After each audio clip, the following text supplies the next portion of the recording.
Mayong buntag sa tanan, kining akong kumpuso ipahinungod ako ni sa atong mahal na Vice President Inday Sara Duterte ug sa atong former President Tatay Digong Duterte.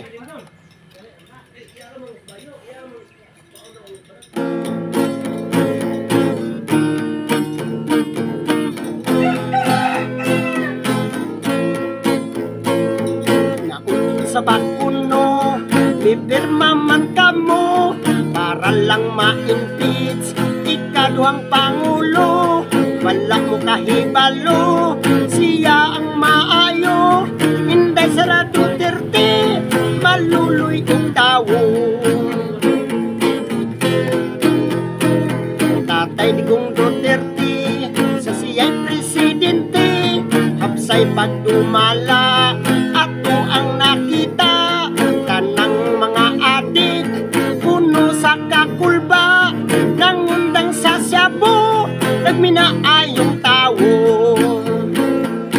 Tatay Digong, ato ang paglaom, naundang ang adik, Cebu nang limpyo. Tatay Digong Duterte, sa siya may Pangulo, gihimo ang tanan para sa kaayuhan. Ato nga mga tawo, kubli nga mga tawo, sana ni karon migara ang Cebu. Bisan asang kalye, babayid lalaki, wala na'y pagdahon sa atong gobyerno. Inday Sara Duterte, ang dami mo suporta, nga magkahiusa ang tibuok gugma. Di ka na mo pasagdan, ikaw ang mong labanan, mayo kag binuhatan, paglaom ka sa tanan. Tatay Digong Duterte, sa siya'y presidente, hapsay pagdumala, ato ang nakita. Kanang mga adik, puno sa kakulba, nangundang sa Cebu, nagminaayong tawo. Tatay Digong, ato ang paglaom, naundang ang adik, Cebu nang limpyo.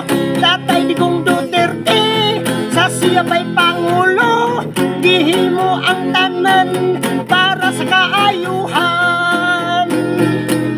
Dato nga mga tawo, kubre nga mga tawo, sana ni karon migara ang Cebu. Bisan asang kalye, babayid lalaki, wala na'y pagdahon sa atong gobyerno. Inday Sara Duterte, ang dami mo suporta, nga magkahiusa ang tibuok gugma. Di ka na mo pasagdan, ikaw ang mong labanan, mayo kag binuhatan, paglaom ka sa tanan.